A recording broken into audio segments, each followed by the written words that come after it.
जेव्हा बाकी कंपन्या 32 mm 20 mmचा रेन पाईप विकताय त्यावेळेस आम्ही 40 mmचाच रेन पाईप का विकतोय याच्या मागचं कारण सांगतो की बघा ह्या कंपन्या रेट कमी करण्यासाठी त्याचं डायमीटर तर कमी करून टाकलं. रेट कमी होतो, शेतकऱ्याला वाटतं की बाबा आज कमी पैसे गेले माझ्या खिच्यातनं. अहो पण त्याचा परिणाम डायरेक्ट तुमच्या शेतातलं जे लांबी आहे तुम्ही टाकायची तिच्यावर होतोय ना.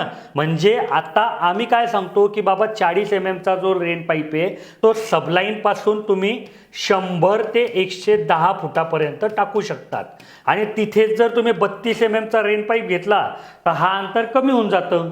हे तुमचं 60-70 फुटापर्यंतच कव्हर होतं आणि 20 mmला तर ते अजून कमी होऊन जातं 40-50 फुटापर्यंत. तुम्हाला परत सांगतो की तुम्ही जर कमी डायमीटरचा रेन पाईप घेणार असाल ना तर तुमची किंमत त्या रेन पाईपच्या बंडलची कमी होईल, पण फिटिंग करत असताना PVC पाईपची संख्या वाढेल, फिटिंगची संख्या वाढेल तर खर्च परत तिथेच जाईल.